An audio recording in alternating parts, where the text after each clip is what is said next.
folks, Ariel over here. Today we are going to mix up a brand new batch of grain for the chickens. Hi, Kylie. Hi. Burley likes playing in the snow too. Yeah, I don't have anything for you right now. Your frisbee's over there. But first, answers to a few questions. There's a couple questions. I've got a bunch recently. Did the plastic stay on the duck and chicken yards? Yes, as you can see, it is still here.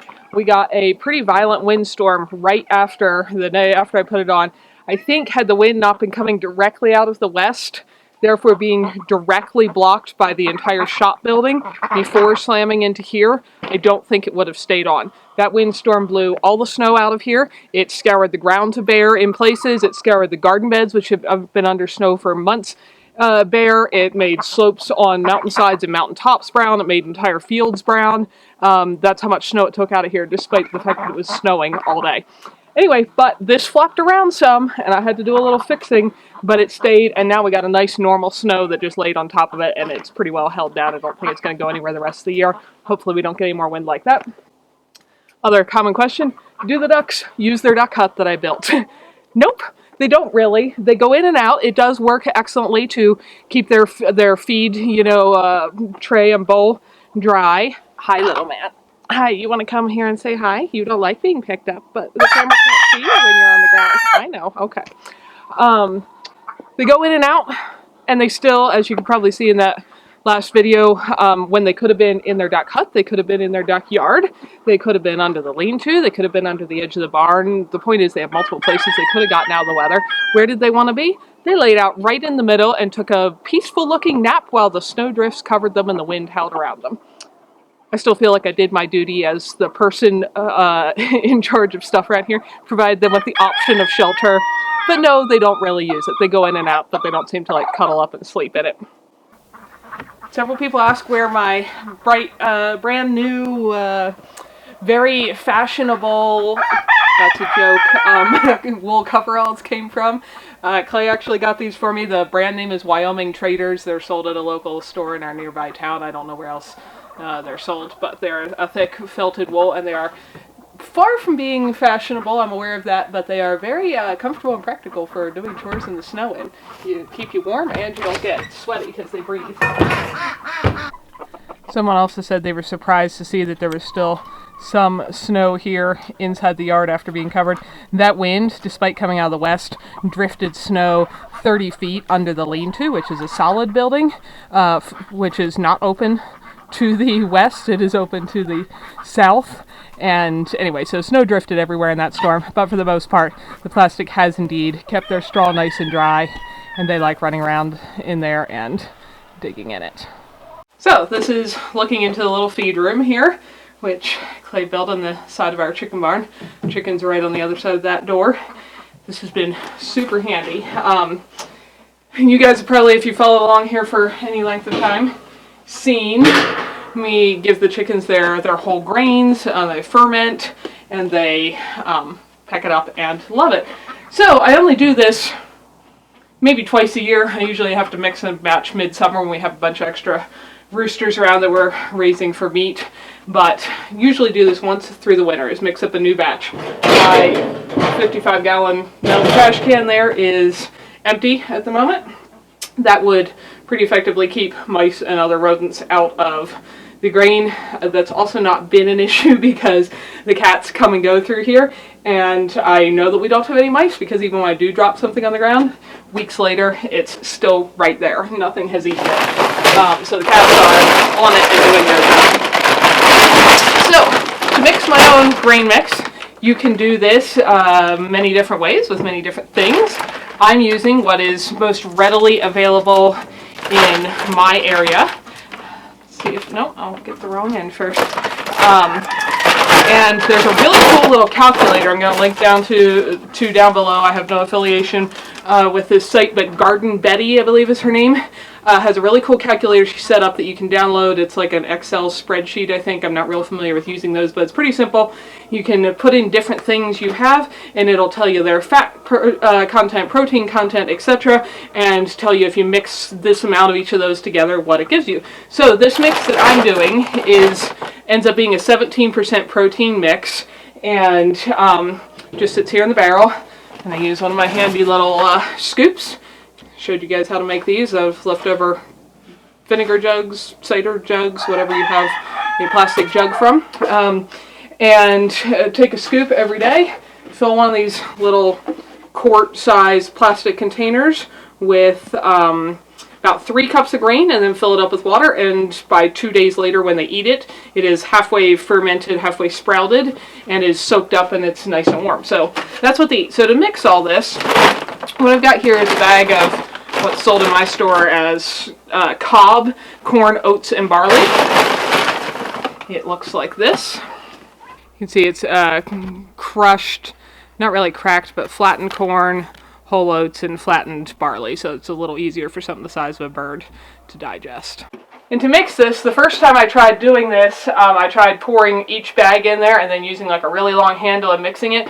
That I decided was way too hard because it's just too much mass and weight to mix that way. So instead what I do is use my scoop and do a couple scoops of one thing. That's my corn, oats, barley. Here we're going to see everything we're putting in. Black oil sunflower seeds. You'll sometimes see these referred to by the acronym BOSS, the first initials of black oil sunflower seed. Just a large bag that I can get. And if you want to know a little bit more about how the economic side of this works out, I'll talk about that at the end. So it's just plain black sunflower seeds. Do a couple scoops of that. Again, the proportions don't matter here on how I'm scooping it in there. It just lets me end up with a mix. I also have something that's sold here locally. It's just a wild bird blend. This would be something people put in their bird feeders for wild birds. It happens to be millet, milo, cracked corn, and sunflower seeds, which is a pretty good blend, mostly because I don't have any other good source of getting millet and milo. So it's a pretty looking seed mix. And dump a couple scoops of that in.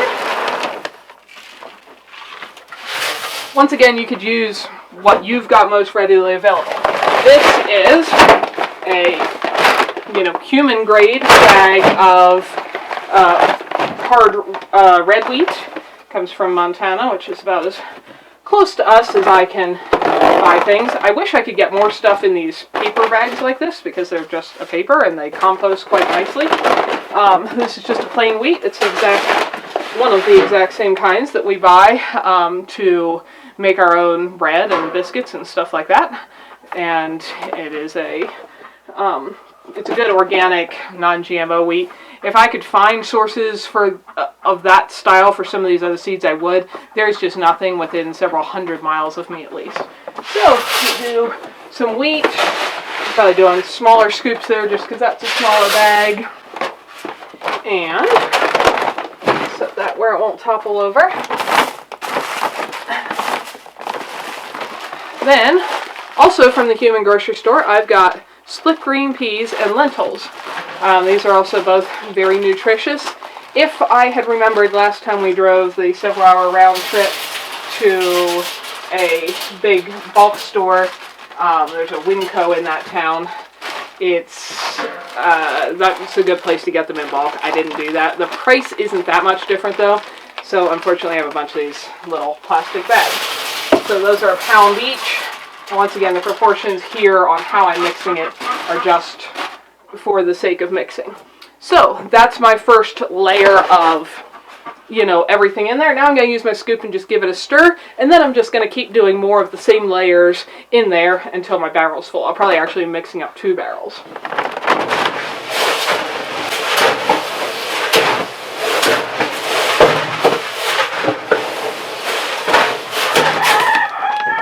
That's just a volume that lets me very nicely, still be able to mix it, because I just did discover you can't really mix it if you fill that barrel up clear full. So now I'm just going to go through all my bags again. My corn, oats, barley mix. Oh, I forgot one thing. Need to move my lid here. I have some plain oats.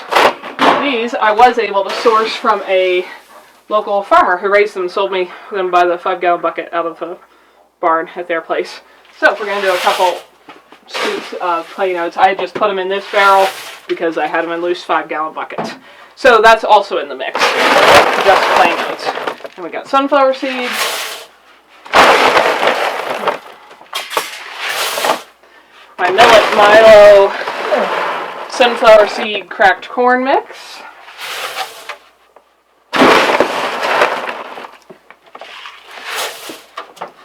my hard red wheat,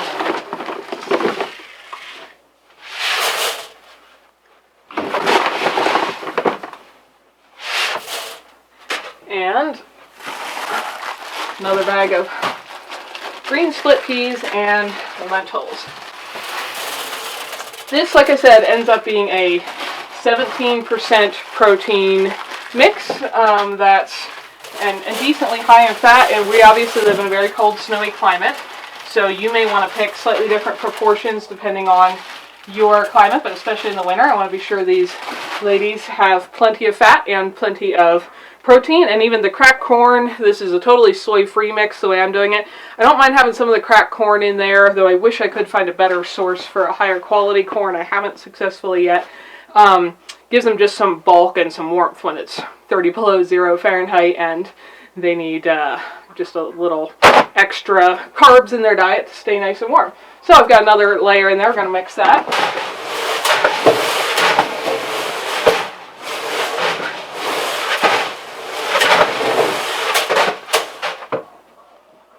And I'm going to add a little bit of this brewer's yeast. This is mostly because it does add a little nutrients and protein even for the chickens, and I'm just doing a sprinkle. And then I'll sprinkle some in the next layer since I forgot in the first one. That I mostly do because our ducks also eat this mix, and ducks have a higher requirement for, I might get the name wrong here, I think it's niacin, that is not always quite high enough for ducks in just the plain grains, and it doesn't hurt the chickens. So by mixing a little brewer's yeast in there, then I'm sure the ducks are getting what they need as well. So we're just going to keep doing rounds of this until that barrel is full. This is oats, corn, oats, barley, sunflower seeds. Hopefully by next year we'll be able to get them from a local grower, namely us, and see how big of a patch of sunflowers we can grow. Right now these are from the feed store. Cracked corn, millet, milo, barley. Or sorry, cracked corn, millet, milo, and sunflower seeds. I just think that is a really pretty mix just when you look at it. Hard red wheat. And our bags of lentils. Same ones that we eat when we make lentil barley soup, lentil sausage soup. And green split peas.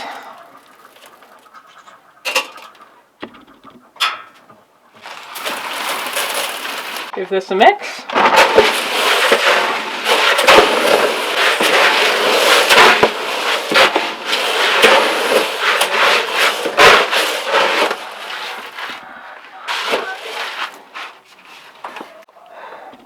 And that's about what our mix is coming out looking like.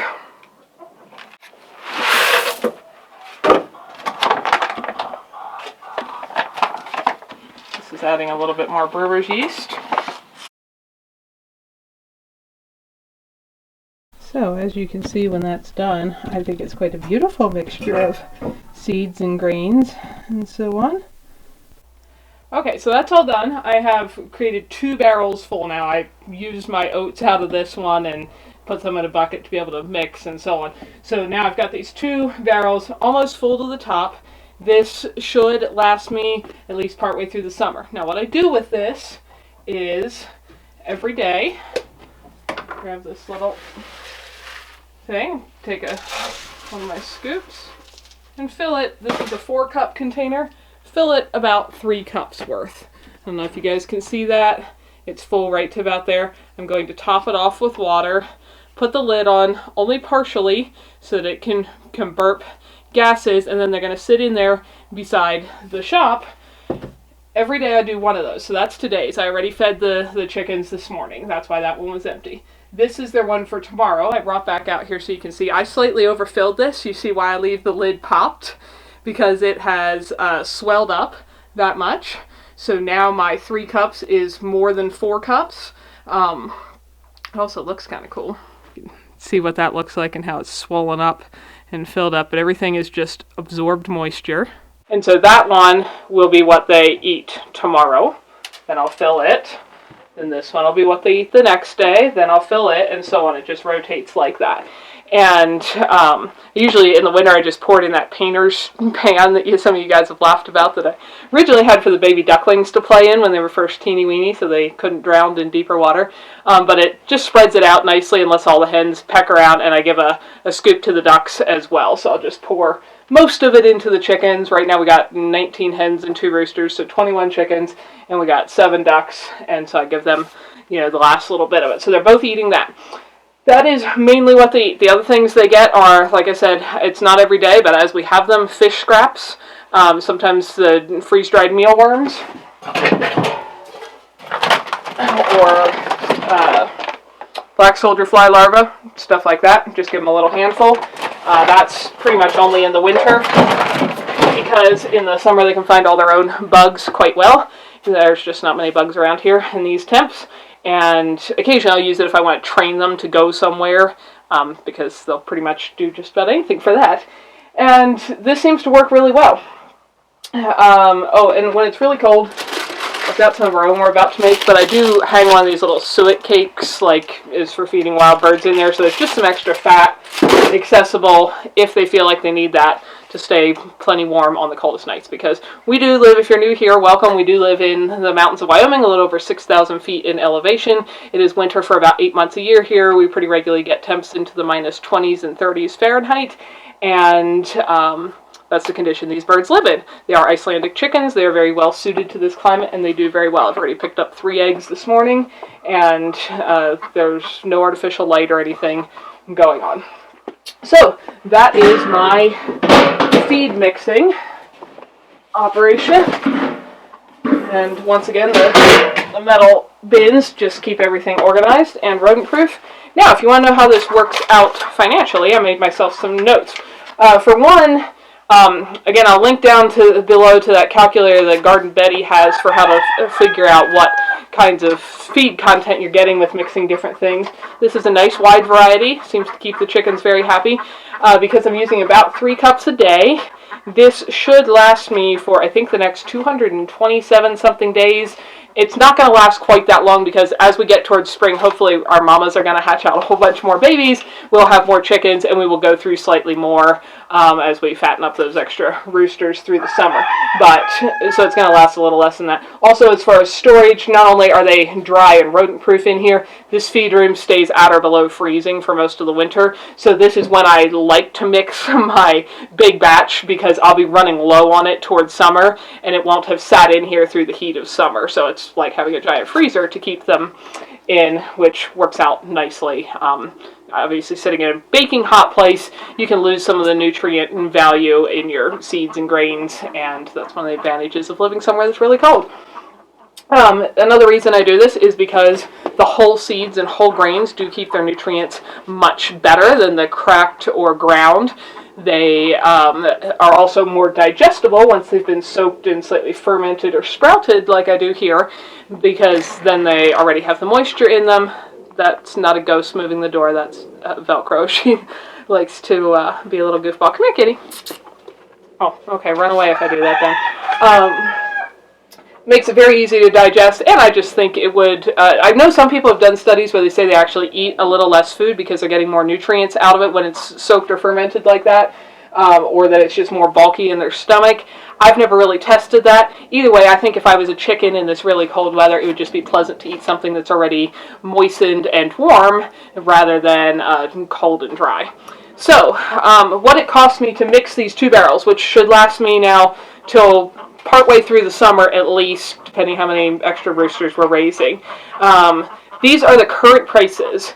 2 years ago, maybe a year and a half ago, I could mix this whole batch up for $130 basically total. Now it cost me $189.07 based on the prices of things yesterday. Black oil sunflower seed is $26.49 now at my local feed store. It was $17 for a 50-pound bag not very long ago. That's a big increase.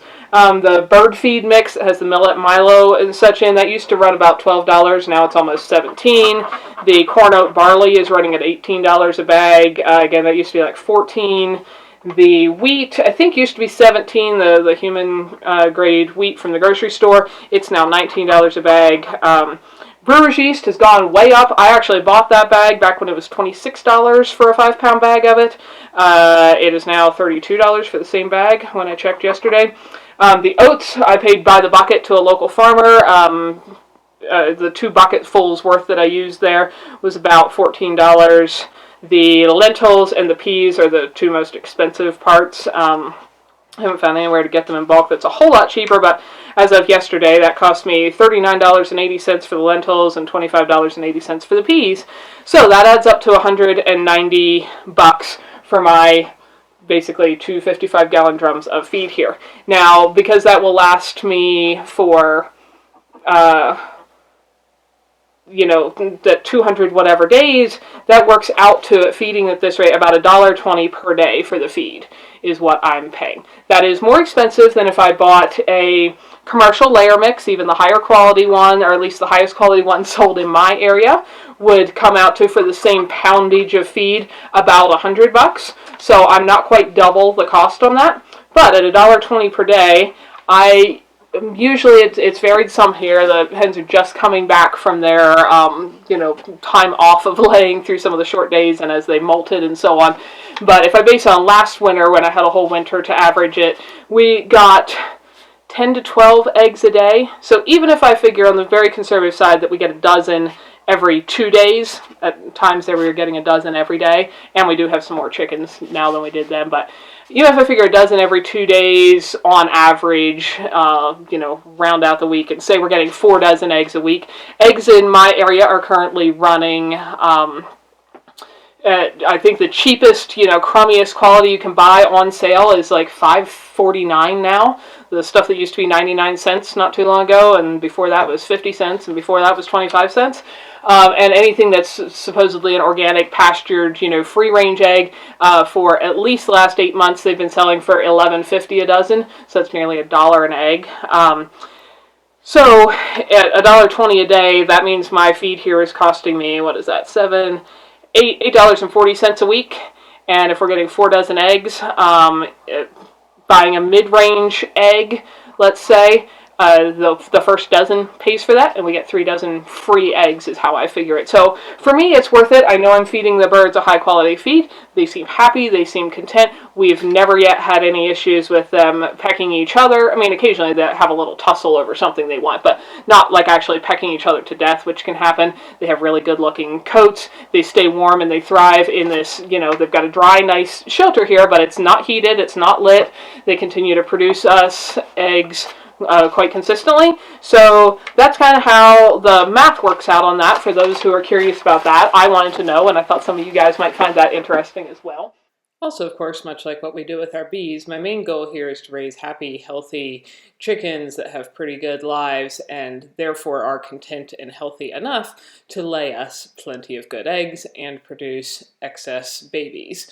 I'm not trying to raise them on the margin of whatever the least possible, and for the ducks too, the least possible I could possibly get away with giving them, and still get a product. So I have obviously a slightly different goal than most commercial chicken houses.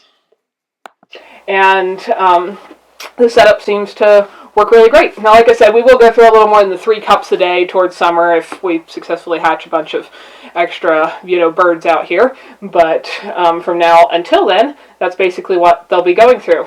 Also, of course, in case someone is wondering, they do get oyster shells we feed them back their own cracked, you know, eggshells, and they eat that up pretty quick. And when they run out of them, they also just have free choice oyster shells they want, and they have access to plenty of gravel because they're outside and running around. We have gravel piles and a gravel lane and dirt and all of that, so they have lots and lots of grit.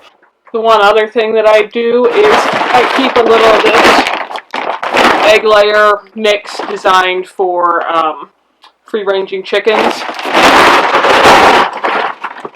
Just, that's a 21% protein mix, actually. Keep a little bit of that in their feeder in there for them. They don't eat much of it. A bag of that lasts me months and months, but it's their free choice if they want more than their grain or whatever bugs they found for the day or all that kind of stuff. They have that as an option. I'm pretty sure they'd be doing pretty good without that at all, but I have the option of buying that for now and providing that as well, so I do. I think they would be great without it, and maybe one of these times I'll just go a spell without buying anymore and see how they do. But I do give them a little bit of that free choice. They don't eat much of it. So that's the way I do chicken feed. Not saying that's the most perfect way. That's using the ingredients I have access to most readily in my area and doing the best I can and mixing a pretty good quality mix, and it seems to be being evidenced as being good quality by looking at the chickens. So hopefully that is helpful if some of you guys have ever wondered how that's done. The proportions here, like I said, it doesn't matter what proportions really that I'm scooping into there as I'm trying to get it evenly mixed. I'm just trying to get it, you know, when I fill up both containers to come out kind of running out of all my bags of stuff at the same time. But that was 50 pounds of black oil sunflower seed, 40 pounds of the birdseed mix with the millet and Milo, 40 pounds of the corn oats barley mix, 25 pounds of the hard red wheat, 5 pounds of brewer's yeast, approximately, I didn't weigh it, but I believe I figured 40 pounds of oats, 20 pounds of lentils, and 20 pounds of peas. And I'll maybe put in a screenshot right here of how that math works out on Garden Betty's calculator, but you can download the same one and put in the stuff you have. We're hoping to reduce the cost slightly, like I said, in the next year. The oats are I've got a good source for them now, as long as the farmer up the road keeps growing them. We're going to see how much of our own sunflower seeds we can grow. Hopefully, this is, if you're hearing that, this is a burley who needs a frisbee thrown. So that we can at least cut out buying that, and maybe, I don't know that we'll get to it this summer. I'd really like to experiment with growing our own patch of wheat or barley here because we do have the space. I just don't know if we'll have the time this year. But we want to continue to work toward producing as much of that stuff as we can ourselves. Maybe even the peas, though it's hard. It's hard to get peas or anything to mature enough to fully dry here in our cold summers with freezes year round. But we'll see. So over time, I'd like to continue to get toward producing more and more of that here on the property for ourselves, but that's what we're doing right now.